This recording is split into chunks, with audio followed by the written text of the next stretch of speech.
What's up YouTube fans, welcome back to the channel, hope you all are doing well. So after about 2 months we are in part 2 of building my new system, and today I'm going to share some experiences with you about the build quality, the overclocking, performance, stability, benchmarking, gaming and productivity.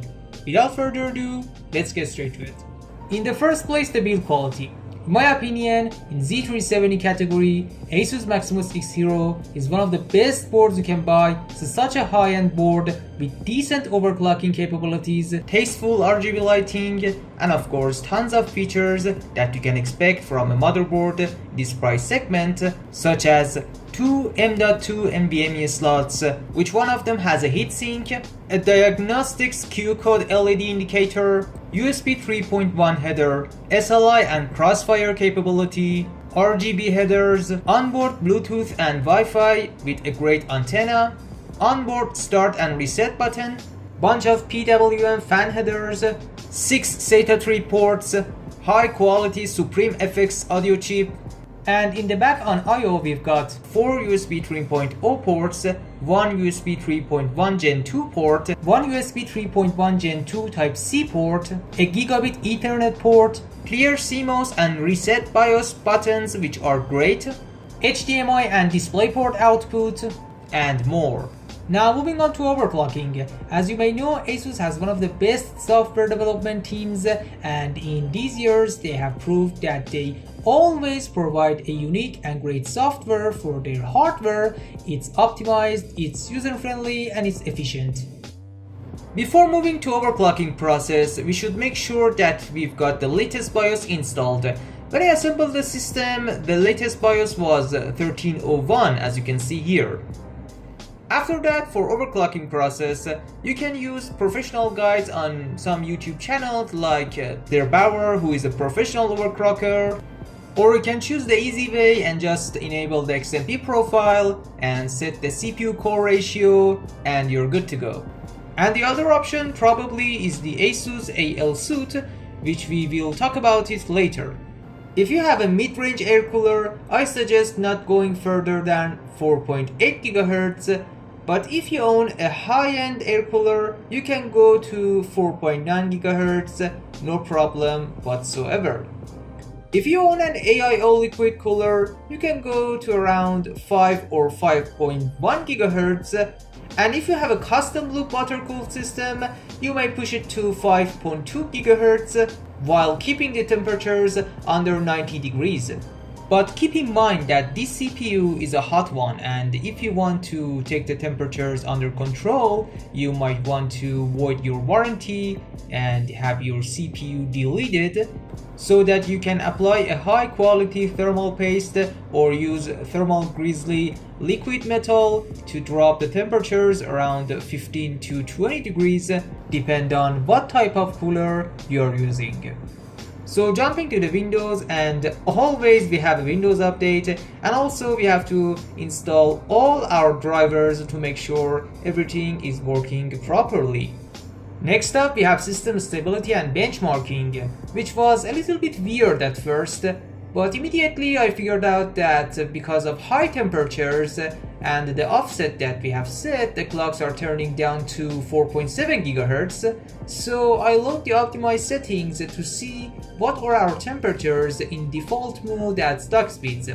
And surprisingly, it was around 85 degrees at stock speeds. So I decided to open up the case, disassemble the cooler, clean the old thermal paste, reapply the thermal paste in some sort of OCD mode, just a little bit more than the previous application, reinstall the cooler with much more attention, and fortunately the temperatures dropped around 3 degrees.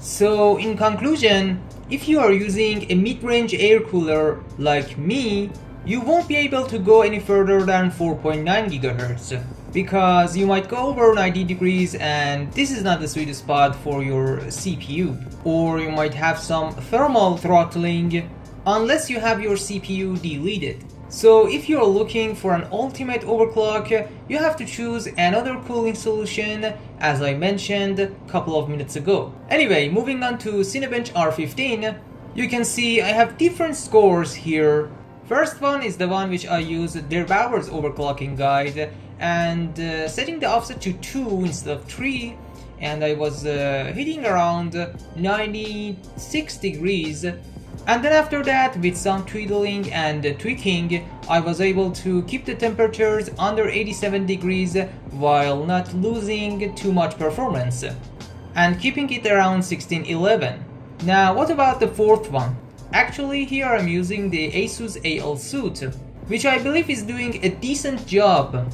As you can see, the scores are around 1580 and the temperatures are under 85 degrees.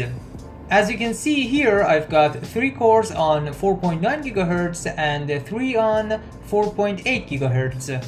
And overall, I can recommend this program if you're looking for an easy overclock. Although it indicates your system status, it has some decent features like PC Cleaner that performs similar to CCleaner and keep your system clean and snappy. And to overclock your system using AL suit, it's very easy. You just have to go to 5-way optimization, click on start, click yes, and after 2 restarts, it will set up everything for you automatically. Now, aside from Asus AL suit, we've got Asus Aura, which you can control your RGB lighting in different moods. You can sync all of your components to each other, or you can set the colors separately with a variety of choices. And then we've got Asus Sonic Studio, which you can control your sound settings in it. You can switch between different moods, or you can select the sound mode for every software separately. And here we have another popular benchmarking tool, 3D Mark, which is used for both CPU and GPU benchmarking. And keep that in mind that I'm recording all of these using the screen recorder on my machine, and there are no external capture cards, so it will affect the performance a little bit. And here are our results for CPU and GPU scores. Now moving on to gaming, I believe Asus Maximus 6 Hero and 8700K combo is an absolute beast, and you won't get a better performance with any other CPUs on the market. As you can see here, I'm running some games while monitoring CPU, GPU, RAM and frame rates using the inbuilt benchmarking tool or the main story. And all games are set to high preset.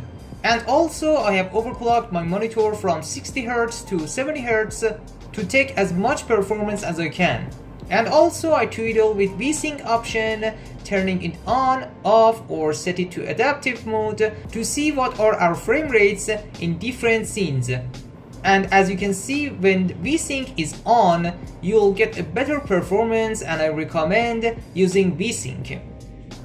As I don't have a 4K G-Sync monitor, I'm just on 1080p and 60Hz, and these settings work perfectly fine for me.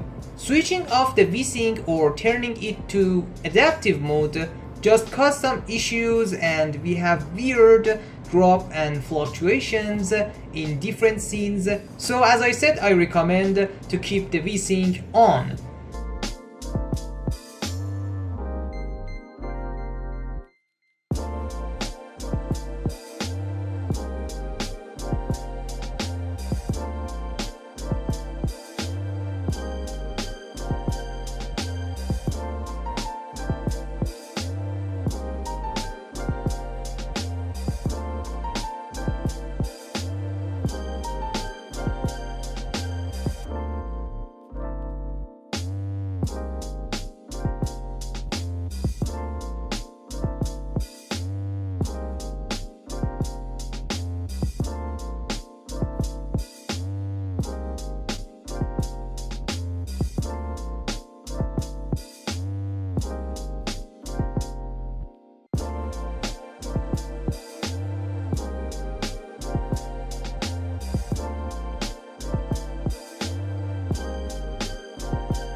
Now how about productivity? As you can see, here I've got a remastering project. And I'm using Adobe Media Encoder 2018 for rendering. Pay attention that when it says software encoding, it's not that your graphics card is not being recognized. It means it's using the CUDA cores. When you set it to Mercury Playback Engine GPU acceleration, but when you enable the iGPU, the integrated graphics on the CPU, Intel UHD 630, it will switch to hardware encoding, and that can help a little bit, around 5 to 10% in Adobe Media Encoder, or some other applications like Handbrake that uses Intel QSV, Quick Sync Video, and that can accelerate your rendering process and reduce the time. But in some cases it can lead to quality loss, so it's not recommended always. Anyway, this is a topic for another video. Moving on to rendering process, I can say it's one of the best budget CPUs for productivity. If you're buying a brand new CPU, yes, there are some old CPUs like Xeons that perform the same or better than A700K, but if you're going to build a new system, this is one of the best options.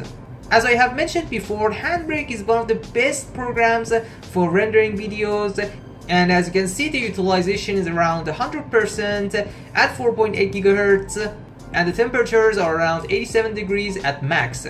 And at last, I want to mention some issues that I have with this motherboard. When I turn on the system or restart the system, my speakers make a weird sound.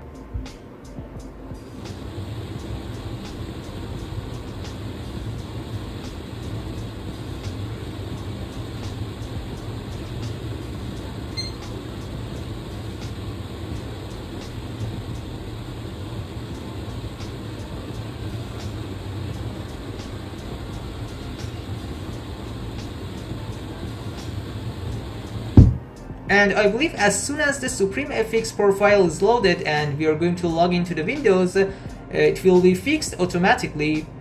And after searching on the internet, I figured out that this is because of the difference between the ground level of the motherboard and my speakers that are Z506 from Logitech.